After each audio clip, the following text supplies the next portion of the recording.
And then the second is to also refresh your mind again as to how BOST was in 2017, and then how BOST is today, and then also the way forward with BOST. So with our mandate, we have three key mandates. The first mandate is to build a network of infrastructure. By that, they mean storage pipes, storage tanks, and pipelines, and then some barges, and anything that would enable the efficient distribution and transportation of petroleum products across the country. BOST plays a very critical role in ensuring price parity across the country. I'm sure you know that the price of gas oil in Accra, when you travel all the way to the north, the price still is the same across the OMCs. And BOST plays a critical role in doing that. In transporting these products, we use three different media. Today we use pipelines, which is the cheapest transportation medium. We also use barges across the Akosombo Lake. That's the next expensive. And then if we had rail, that would be the next level, but we don't have rail transport. The most expensive transport is the bulk road vehicles, which is BRVs. So these are the transportation media we use.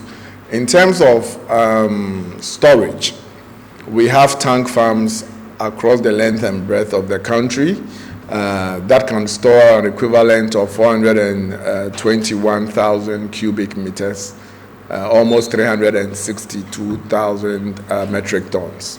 So that is how we achieve our first mandate.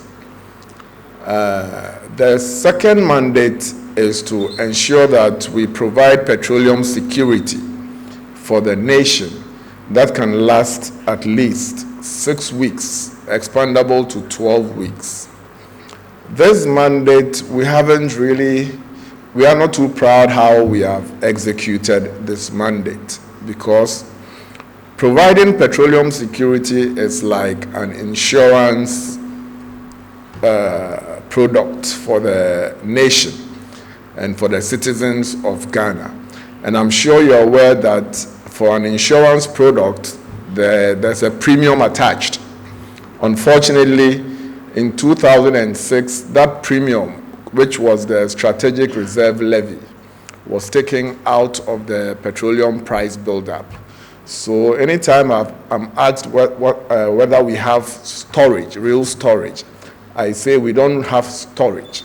We don't have strategic storage. But what we have is we have some stocks in the tanks, which the banks give us instruments and loans to bring into the country, but we can't buy that and just store, because we have to pay back the monies. So we sell it frequently and pay back the money. So we think there has to be a conversation around the funding of Ghana's strategic reserves. But today, I can promise that we have about 13 days of reserves. But then outside BOST, there are other BDCs who also have storage in their tank farms. And so when you put all of that together, we have between 50 and 55 days of reserve in the country. So we are nowhere near running out of fuel. But in terms of BOST executing this mandate to the letter, there's no funds to bring in the fuel to store. So that's on the second mandate.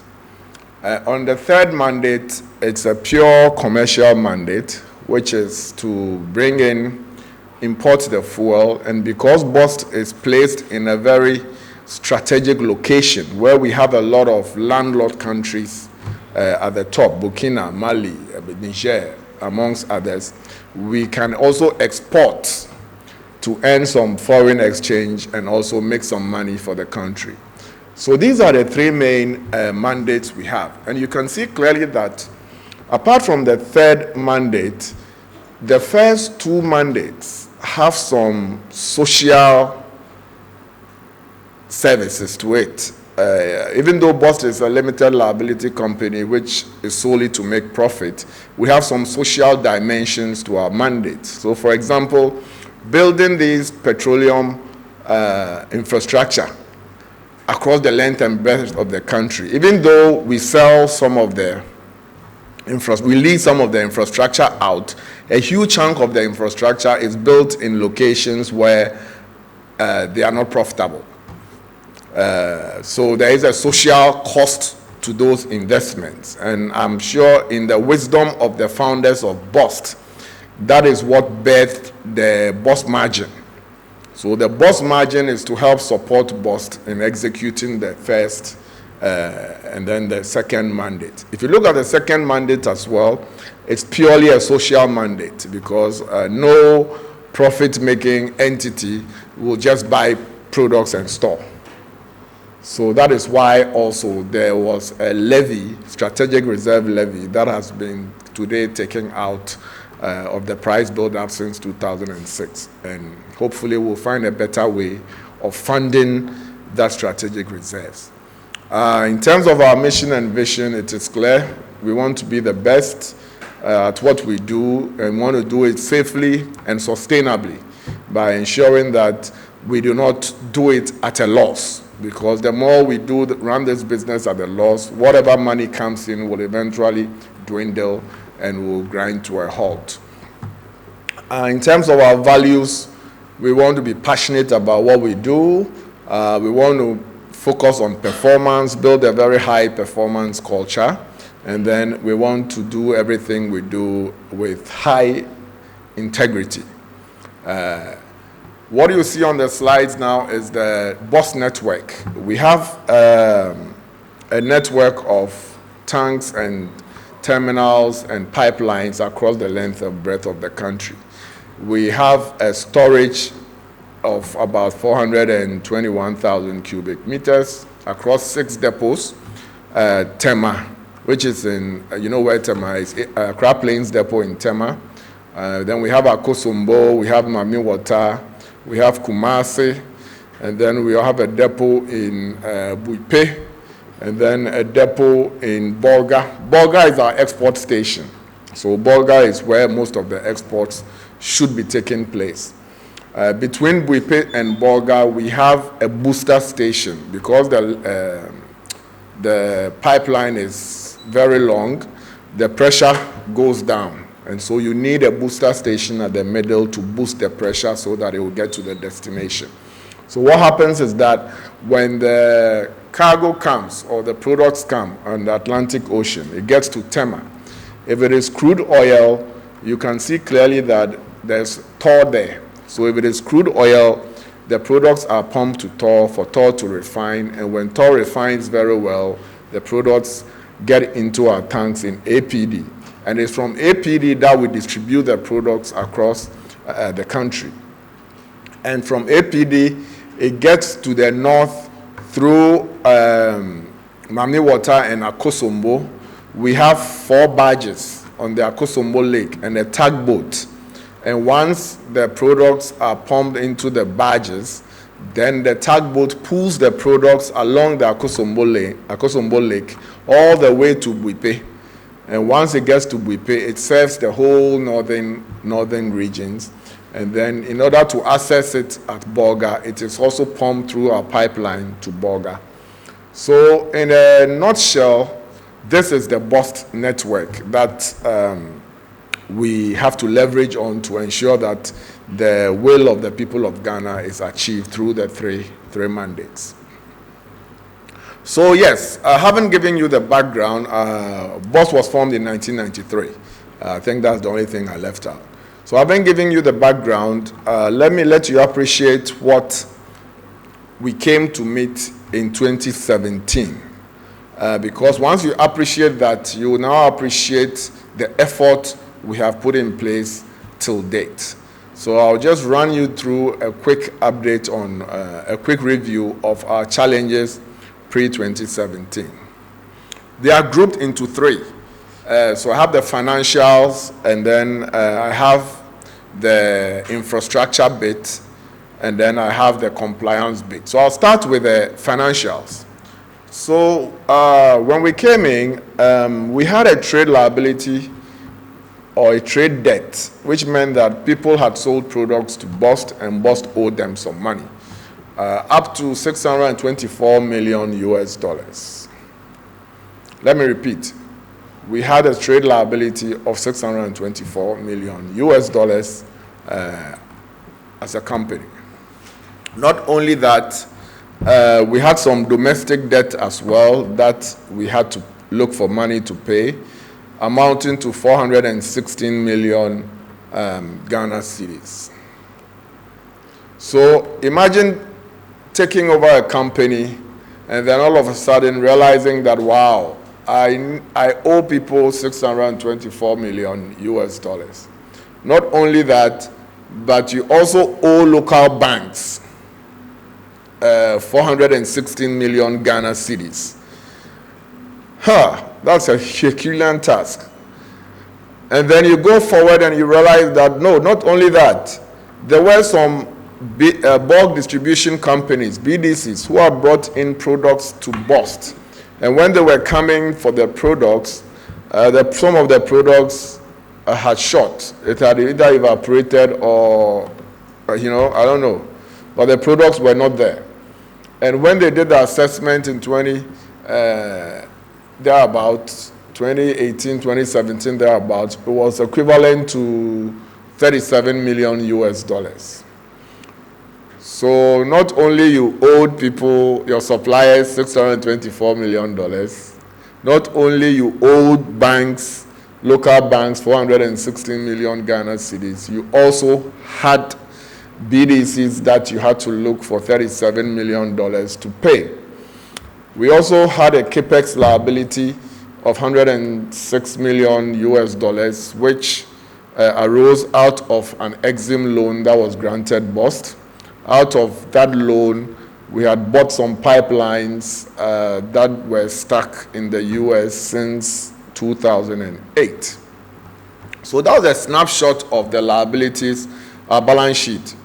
Money we had to look for, money the company didn't have. BOST capitalization is only 500,000 cedis. So even if they sell the whole company and say they want to use it to pay for all these things, all they could get was around 500,000 cedis, because that was our capitalization, with a lot of losses made over the years. In terms of our revenue earning assets, which are the assets I talked about earlier that BOST needed to use to make some money, because for the tank farms, we rent it out. When we rent the tank farm out to BDCs who don't have storage, we charge them a little fee. The pipelines, instead of using the road, when we use the pipeline, the monies that should have gone to the tanker owners, a fraction of it comes to BOST, because the pipeline is the cheapest mode of transportation. Our barges, when we use our barges for transportation as well, the monies that should have gone to the transport owners, a fraction of it also comes to BOST as we use our own infrastructure.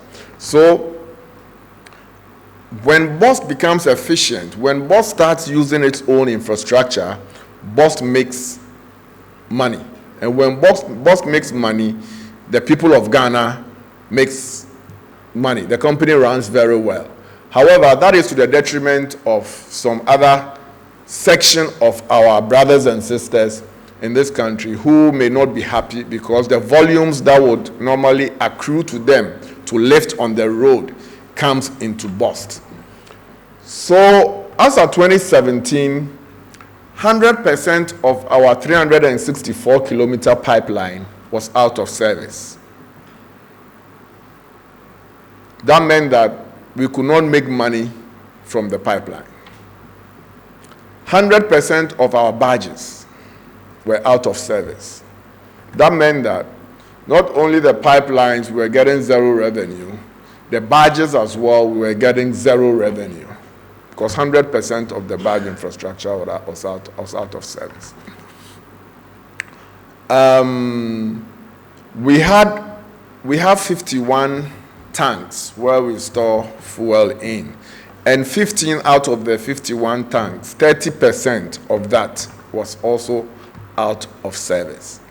So we could only leverage on just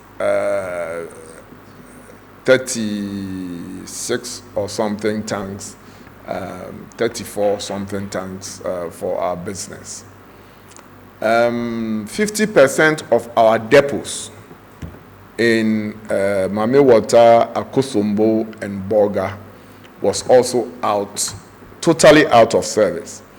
So look at how much money you owe, and the assets that could generate some income for you as well was totally out of service. So basically, there was no way you could generate funds to even start paying off these guys we owed. When you look at the regulatory side, we hadn't audited our accounts from 2015 to 2016. That meant that even if you wanted to go for any facility from a bank or anywhere, you didn't have the books required for them to look at your performance to say, yes, you can pay back the loan, so let me loan you some money. Also, it was during this 2015, 2016 when the accounts hadn't been audited, when bonuses were being paid to staff. So one would ask, on what basis were these bonuses being paid when the accounts hadn't been audited? We also had a tax liability. We owed GRA 47 million Ghana cedis. This was over a certain period we hadn't paid. And then we had a contingent liability. A lot, because of BOST financial situation, a lot of companies had taken us to court. And if those cases, if BOST lost, BOST would have to look for 161 million Ghana cedis to pay these guys as a result of the bad cases we had. We didn't have money. There were some lands we had bought. We paid some advance. We hadn't paid the rest. People had brought in their products. They had gone missing. They are taking us to court. So all these things were there.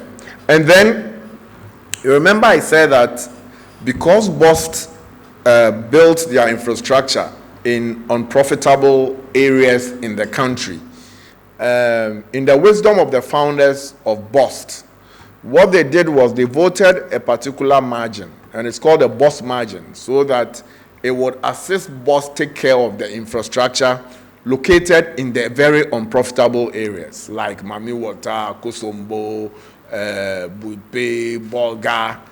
I mean, I don't see any of my BDC friends who are building their tank farms in Tema, which is the most profitable area, building anywhere outside Tema.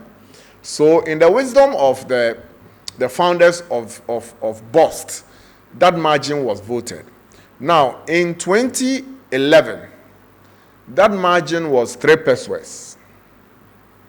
Fast forward to 2019, the margin was still 3 pesos. It meant that that margin had lost almost all its value. It had lost 82% of its value, basically, because we live in an inflationary environment. The cedi, a lot of our inputs for maintenance are denominated in dollars. The cedi in 2011 is, the cedi to dollar ratio in 2011 is way different from the cedi to dollar ratio in 2019. So this is what bedeviled BOST when we took over. The culture was not too interesting.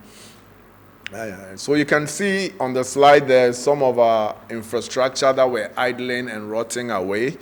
Can you go back, please? Yes. So you could see on your top left, you could see our 1967 technology batteries that were supposed to power that was supposed to, a UPS system that was supposed to hold the depot when the power goes off until the generator picks up. That was totally out of service. Our tugboat, a new tugboat we had bought in the bottom left corner, a new tugboat in Debre. It was rotting away in Debre. You can see some pumps that had been decommissioned, some tank farms rotting away. Our barges, BOST 3 and 4, you can see those barges that had been decommissioned. And so basically, this was the company, the state of your company called BOST in 2017. Not only did we have that, even though instead of using the monies to fix the infrastructure, we had also started investing in other projects. So there was very high capital work in progress. And you all know that if you start any project and you don't complete it, you cannot monetize the project. It sits in your books as an asset, but it's an asset that is earning zero revenue. And so about $57 million had been invested in infrastructure, pipeline infrastructure that was stuck in Houston. Those are the pipelines and the skids you can see on the screen there. We had also started a project, a depot upgrade project, about $20-something million. And the containers there had some equipment in there, but the project had stalled because we didn't have money. You all remember the $39 million head office wahala. We had started a head office project, and when you mix politics with business, sometimes they don't go well. The project stalled till 2022. So this was the state, and it made our balance sheet look good, but you had a lot of assets not bringing you revenue. Next. So fast forward to today, what have we done, and what is the state of your company called BOST? So the first one is that out of the 624 million US dollars, out of the 460 million Ghana cedis, we've paid 98% of that money. The outstanding, it's about the outstanding on that we paid 92% with about 32 million cedis outstanding of that money. Now, out of the 624 million US dollars, we've paid all of it. 100% of that money is paid. Now, the BDCs, who claimed we owe them 37 million US dollars, we conducted a forensic audit, and thanks to my predecessor, he had put in place a team to look into this 37 million liability. What I did when I came was that I invited IOCO and I invited the national security to be part of this team. And God being so good, this team did a wonderful job. They saved this country 26 million US dollars because that 37 million US dollars, when they finished the work, which took about 9 months, all these BDCs who claimed we owe them $37 million all signed to the fact that it wasn't $37 million, but we owed only 10-point-something million. We've also audited our accounts. I have signed a 2015 account, 2016 account, 2017, 2018, 2019, 2020, and 2021 accounts. So now in terms of compliance, we've caught up, and we are happy about that. In terms of the 47 million tax arrears, I can tell you today that we don't owe GRA. We don't have any arrears with GRA. We are up to date. I'm sure you all witnessed our annual general meeting, which is one out of a very long time that we have done to report to the people of Ghana our performance. And we are happy that it was very transparent as well. Our Tema to Akosombo pipe, our Buipe to Bolga pipeline, we have repaired it, and we are happy to let you know that the Bolga depot now is working, so we are able to have some exports through Bolga to some neighboring countries. Our Tema to Akosombo pipeline, we have repaired it. Only that we have decided we are not going to use it now because we don't have ice on the pipeline. What do I mean by that? Anytime you push water into the pipeline, 100% of the water gets to the other end. But anytime you push petroleum products, it looks like there are some dwarfs on the way that feed on those pipelines. So we have decided that we are not going to use the pipeline until we put the electronic ice on it. So we are installing a leak detection system that would detect any leak on the pipeline, and an intrusion detection system that can tell us as soon as anybody tries getting close to the pipeline, an alarm will sound, and then in collaboration with the security agencies, we will know exactly where the attempt is being made. We've also decided to buy the military and the security agents some military-grade drones so that they can use the drones to monitor this critical national infrastructure. Yes, so I've talked about a lot of the repairs. So there's a lot of operational efficiency happening. And because of a lot of the repairs of the pumps, loading arms, the infrastructure, it used to take us 4 hours to turn around a truck that came into our system. As you and I speak, we have managed to reduce the 4 hours to 1 hour 30 minutes. That is operational efficiency. It also used to take us almost 7 days to load all our barges. But we did some re-engineering and some replacement of equipment, valves, etc. at Akosombo. And what that has done is that it has enabled us to reduce the barge turnaround time from 7 days to almost 1.5 days. That is huge operational efficiency. So we're able to do more in less time. Because of all of these things, our revenue earning assets, which was hovering around 18%, is now at almost 95% as we speak. And our asset utilization has also improved a little. These are the hard stuff, but there are some soft stuff as well we have done. We've put in place some 15 policies. You know, in every organization, what really helps build the culture or change the culture is policies and procedures. And so the board has signed off 15 new policies that is now guiding our behavior in the company. And I can say that that is one of the key drivers of performance in our company. Some of the policies include a bonus policy, an HR policy, a finance policy, how money is spent, field operations policy, health and safety policy, ethics policy, amongst others.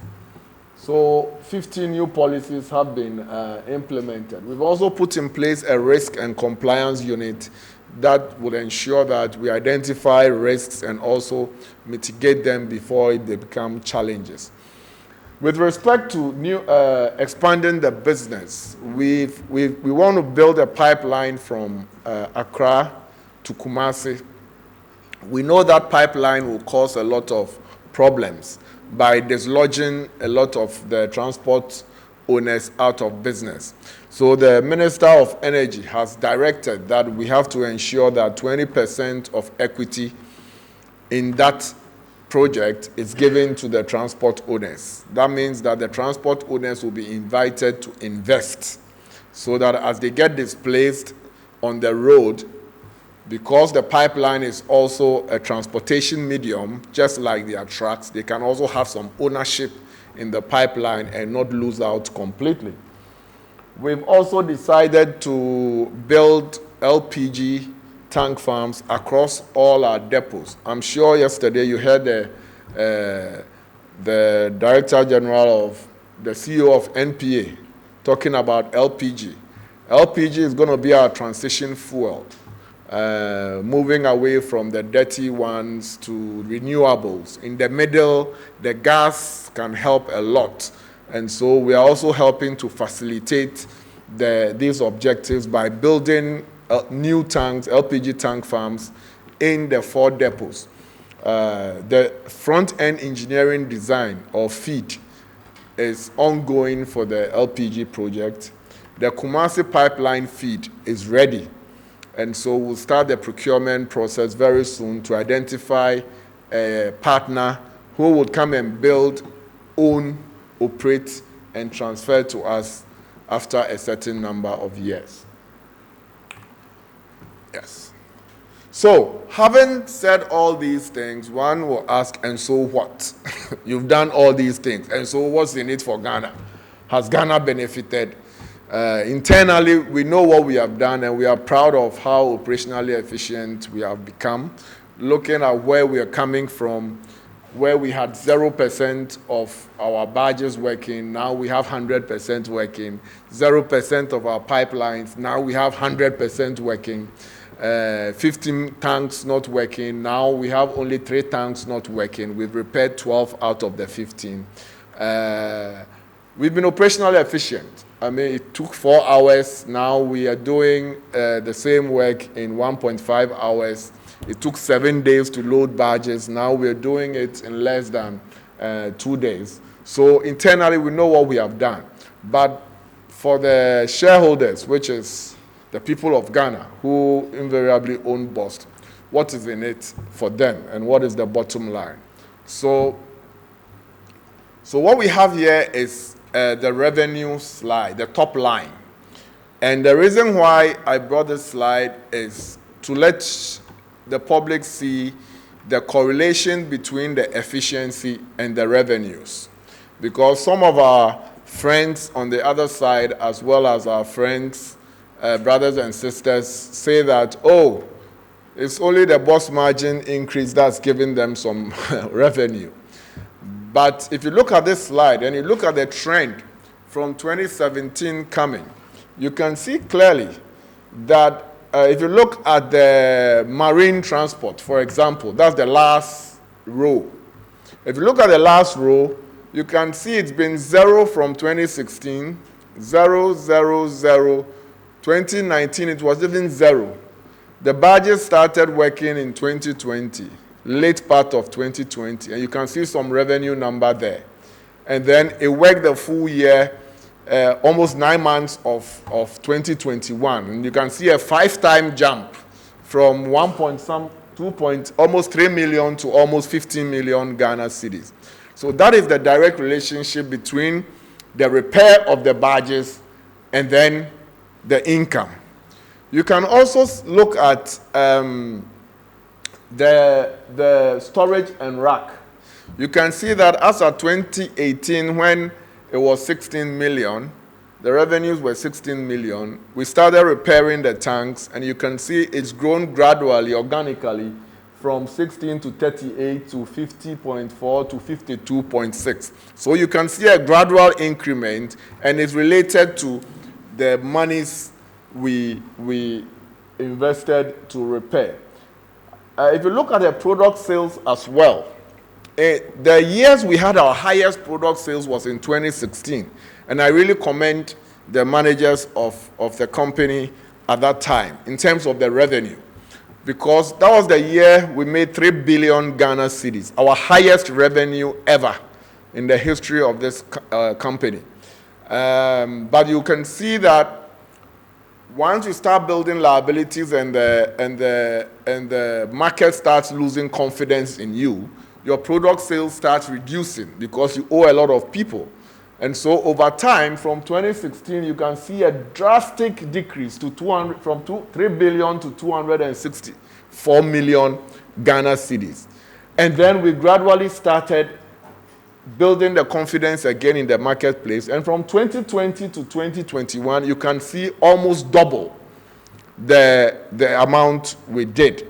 So this goes to show you that, yes, BOST margin plays a role, but BOST margin is only 34% of that revenue in 2021. And so BOST margin cannot only account for everything. Also, don't forget that the BOST margin comes at a cost. That cost is a social cost, which is to help manage and maintain the infrastructure as well as build new ones if you have surplus. Without the BOST margin, the wisest thing to do would be to take out that cost as well, so that then Edwin and his team will just also focus on Accra Tema. But the moment we do that, the country loses. And all of you will be paying more than you have to pay for fuel, because there's a transportation cost, there's a storage cost in those areas that has to be borne by someone. And that is the essence of the BOST margin. We couldn't have done all these things without the Ministry of Energy and NPA, supported by the civil society organizations who initially were against the increment of the BOST margin. If you remember, in 2019, end of 2019, the BOST margin was increased by Honorable John Peter Meu's era. But then the CSOs were not happy. And so within 3-4 days, it was reversed. You remember? Yes. And so we realized that we hadn't done some serious stakeholder engagement. So we went to the CSOs, engaged them. They went round to see the state of the dilapidated assets. And then they came to an agreement with BOST that before we can see our assets are rotten, but before we allow this increment, let's have an agreement that you will come and account to us periodically what you're doing with the money, so that Ghanaians will have value for money. So we agreed with them, and then they became our advocates, and we asked for 12 pesos. The reason why we asked for 12 pesos was that in 2011, the 3 pesos in 2011 was equivalent to 2 cents. So when we made our case to the ministry, we said, Minister, just give us the 2 cents equivalent in 2019. The minister, and that 2 cents equivalent in 2019 was 12 pesos. But the minister said, no way. He wasn't going to burden Ghanaians unnecessarily. So even though we asked for 12 pesos, what they gave us was 6 pesos, half of what we got. And it was interpreted as having increased BOST margin by 100%. But guess what? That little money we got, we used it very wisely to achieve the numbers you're seeing now. So imagine we had gotten all the 12 pesos. We could have done way better. On the screen is a snapshot of our 2016 to 2021 financials. I said earlier that the years we made our highest revenue was in 2016. And it's BOST's dream today to get to the 2016 numbers in terms of the top line very soon. And we believe that by end of next year, we should be hitting that 3 billion. But look at the items in red. There's a line item called administrative expenses. The year we made our highest revenue is the year we made our highest administrative expense. Do you see that? And in 2016, it was the year we made our highest loss of 459 million Ghana cedis. So we set record in all areas in 2016. We made our highest revenue in 2016. We made our highest operating expense in 2016. And then we made our highest loss in 2016. Fast forward that to, and look at the staff strength in 2016. It was lower, 347 people in 2016. Now, fast forward to 2021. In 2021, our revenue is not up to the 3 billion. I'm sure you can see that. In 2021, our revenue is just a little over 1 billion Ghana cedis. But look at our administrative expenses. Our administrative expenses in 2021, even with an increased number of staff, our administrative expenses is less than half that of the 2016 number. Now let me ask you a question. In this environment, do costs keep going down or they go up? So we should have been budgeting for maybe a 1 billion administrative expense, and that would be normal. But look, and this is operational efficiency. This is putting your money to real good use.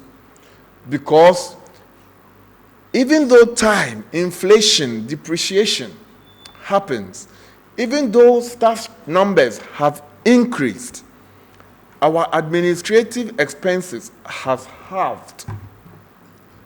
And if you come and look at the bottom line, we have made 160 million Ghana cedis, thereabout,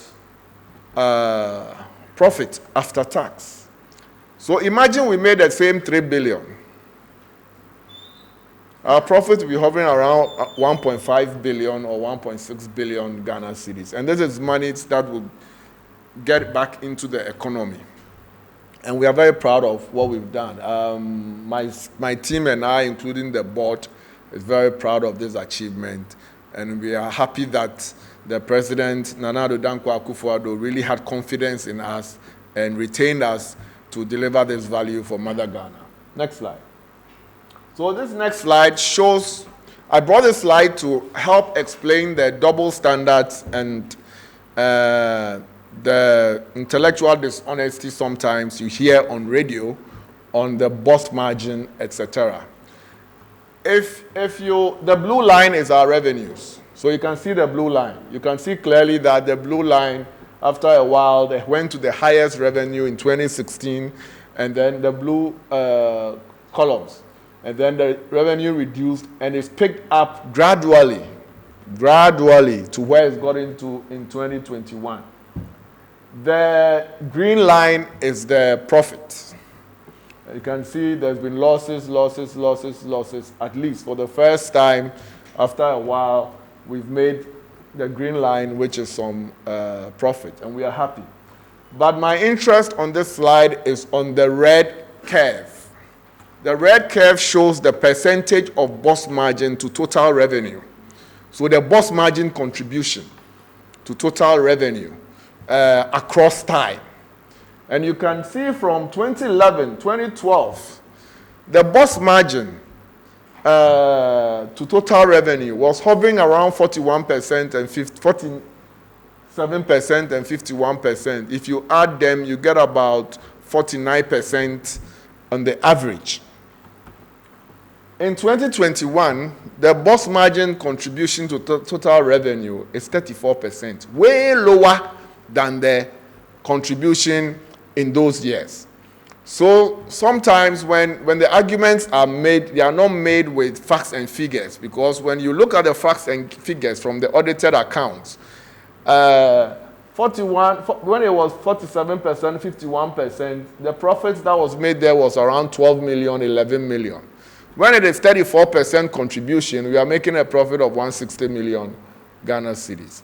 That is real operational efficiency, and that is something that I think the people of Ghana should know.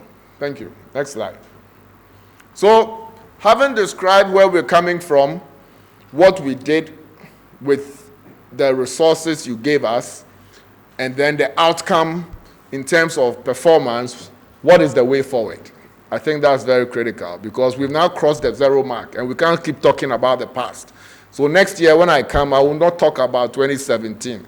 I'll talk about 2021, where we were in 2021 and where we are going in the future. We're done with the past. We have paid all the debts. We have repaired all the infrastructure. We are happy. We've paid bonus to our staff. because it's in their collective bargaining agreement that when the company makes profit, a portion of it should be given back to staff as motivation. So for those of you who have brothers and sisters in BOST who haven't told you that they've made bonus, they've collected some nice money, please, for the wives of the BOST staff, for the girlfriends of the BOST staff, please go and collect your portion. So way forward. So our strategy hasn't changed. We are still going to be pursuing our strategy with laser-focused attention. Our strategy is basically twofold. We want to enhance operational efficiency, which we have started, and you can see the operational efficiency. We're going to keep doing that a lot. But now the focus now will start moving from operational efficiency to aggressively growing the business. And that is why we talked about the LPG, new product in existing market. That is why we talked about exports.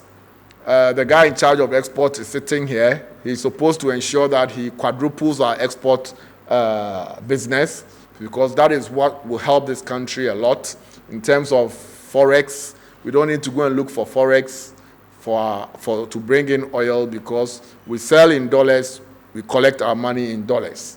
So that pressure on finance and the Bank of Ghana for forex will go down, and we believe we can play a key role. We are also building new pipelines. That will be a new route in an existing market. That would enhance our fortunes as well. So it's very simple. Continually become operationally efficient, and then grow the business for the people of Ghana. But we can't do any of this without building a good brand. At least the brand has improved a little. Because when I came in, my staff were not happy wearing their tags, their name tags in town. But now that we've made profit, all my tags want to wear the BOST t-shirt and walk around town to show that, yes. So the brand is changing. So we're happy about that. But there's a lot of work to do to sustain that, to ensure that our ethics policies, our HR policies work. No favoritism, become performance-focused. When you deliver, you make money. When you don't deliver, you don't make any money. So we're going to build a great brand and also build a good performance management culture. My staff and I, including the board, believe in meritocracy. So we're going to make sure that we extract a lot of value from the people you have mandated us to pay, but we'll get the value from them to ensure that we grow this business. So in a nutshell, this is our strategy, and those are the projects supporting the strategy. So you can see there's some green. Those ones, we've executed them. There are some white ones which we'll do next year, and then there's some red ones which has delayed, but we are getting back on track. So next slide. The focus for next year actually is re-export. And I'm very passionate about this re-export, because the absorption capacity for Ghana is small. But then there's a $970 million opportunity in Burkina Faso and Mali. And we want to tap into that.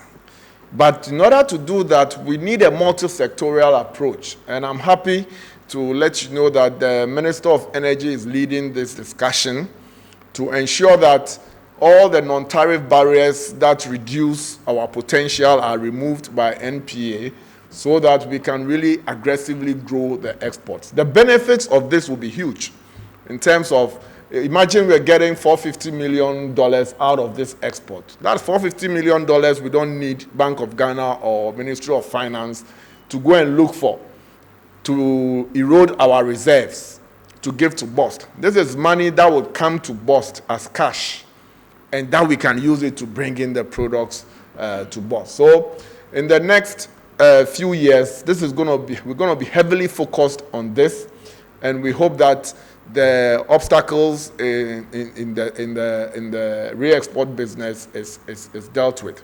Now, why am I passionate about this? In Singapore, if you look at where Singapore is not surrounded by landlocked countries because the sea touches a lot of countries around Singapore. But Singapore has deliberately positioned itself for re-export, intentionally. So Singapore, in 2021, their oil re-export was equivalent to 40 billion US dollars. How much is Ghana's GDP? Singapore's their total trade is 1.2 trillion US dollars, out of which 40 billion, not million, billion US dollars comes from oil re-export. Ghana is so fortunate that you have a lot of countries who depend on Ghana, who is close to the sea. So we have to be intentional about this re-export strategy because it can really put Ghana on a certain level. This $1 billion, if we are intentional about it, I can promise Ghana that we can bring in almost 30 to 40% of that money to help cushion the depreciation of the city. So I guess that's the last slide. Thank you very much for the opportunity. And Madam Minister, thank you very much for inviting us. Thank you to the President once again. Thank you to the Honorable Minister, Honorable Matthew Opoku Prempeh. Thank you to National Petroleum Authority. Thank you to SIGA. Thank you to the Auditor General, who, without him identifying the flaws in BOST through the audit, we would not have put all those processes in place. Thank you to my board of directors, led by Mr. Eko Hackman, whose focus on performance is par excellence. Thank you to the other board members. Thank you to my staff alone as well. Almost 30 million cedis. And that helped us a lot, in especially fixing the pipeline and then the Bolga depot before the BOST margin was approved. We are still paying back the loan with interest to the regulator. And so we say thank you. That's why I thank them very well. But this was the reason why I thank them. So in terms of other sources, yes, NPA. No bank was willing to lend us any money. No bank. Because the state in which the company was, don't forget that we also owed the banks a lot of money, 416 million Ghana cedis. So if you are the managing director of any of those banks, there's no way you would increase your risk with BOST. So it was NPA and then the people of Ghana through the BOST margin who came to our rescue. And so that's what happened. In terms of operational deficiencies, you said that the audit implicate people. Yes, a lot of the people who caused a lot of the mess, a lot of them had already resigned. Those that were found culpable were disciplined. I mean, there's currently, every time there's today, because of the audit findings, every time there's a disciplinary procedure ongoing. And as I speak to you, there are a lot of about 6 or 7 disciplinary procedures ongoing in BOST, and if the people are found culpable, as per the collective bargaining agreement, they shall be dealt with. That is the only way you can change the culture. If people do stuff like that and you don't discipline them, then there's a problem. But you have to do it within the framework of the collective bargaining agreement to garner the support of all stakeholders, especially the unions. So we are working on that. Your last question was on energy transition. How is BOST positioning so we don't lose out? My personal opinion on energy transition is that, when you talk about transition, it means that you are moving from A to B. It's not going to happen. What's going to happen is a gradual evolution. There's no energy in this world today that can compete with oil and gas. There's no energy in this world today that is reliable, plentiful, and available. No energy. The sun is not available 24 hours. The wind is not available 24 hours. They are all intermittent. And they are all very expensive sources of power. So I think the strategy should be an evolution, gradual evolution. And I'm sure you heard me talk about the transition fuel, which is the LPG and the gas. So BOST is putting in place infrastructure to take its rightful position in the transition journey.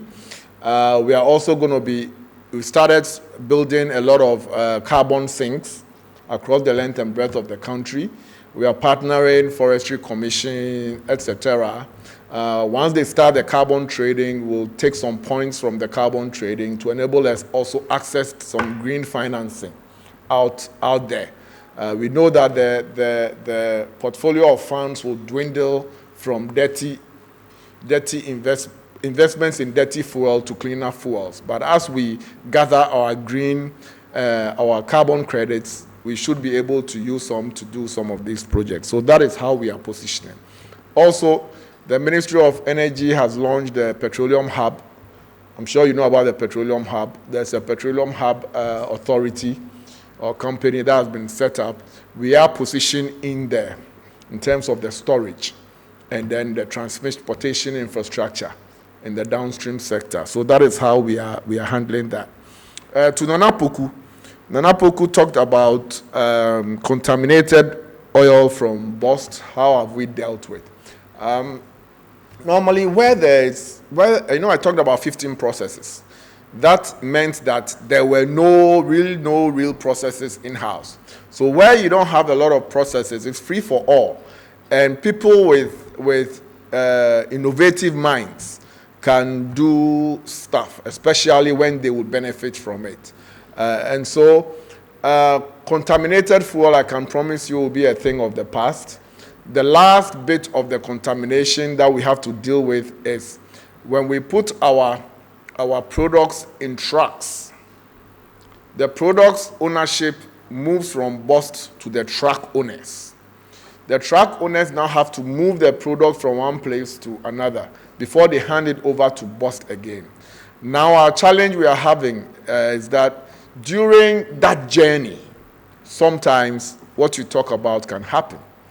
And so we're leveraging technology. We are putting in place mini laboratories in the various depots to identify the contaminated through the journey.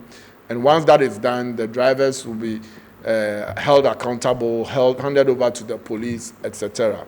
With contamination within BOST, I can tell you for a fact that it's not going to happen again, because the depots now have been outsourced to a third party. So it's like you're paying insurance. That third party, I don't think it's in its interest to supervise contamination, because he will pay heavily for that. And since they came, TSL came to BOST in 2015, I can tell you for a fact that we haven't had any product loss or any of these contamination any of these contaminations. So we have a grip on the contamination, and it won't happen again. Cliff, you asked about the pipelines in Texas. Oh, where have you been? As at November 2020, those pipelines have been delivered to Ghana. So we brought the pipelines to Ghana. And in 2023, if you look at the projects, it's in part of our plans for 2023. We would install that pipeline between, it's a 12-inch pipeline. The strategy is that it has to, as volumes are growing, the current 6-inch pipeline cannot take all the volumes. So we would rather use the 6-inch pipeline to serve a different area between Easton and Volta. And then the 12-inch pipeline will go straight to Akosombo into the barges, and then it would serve the increasing volumes out there. So that is on our plans for next year. Sarah, TV3, you talked about ongoing funds for strategic reserves, conversations. I don't want to preempt the policymaker, so I'm not going to answer that.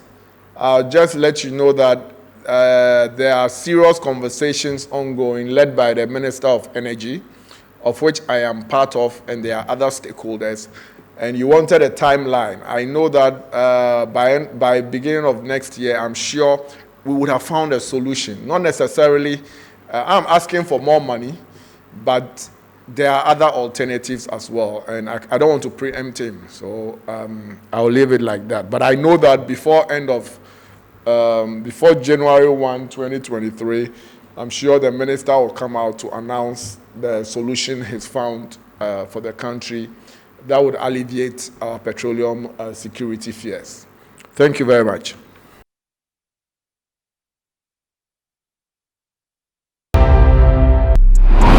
Please subscribe to Morris TVGH.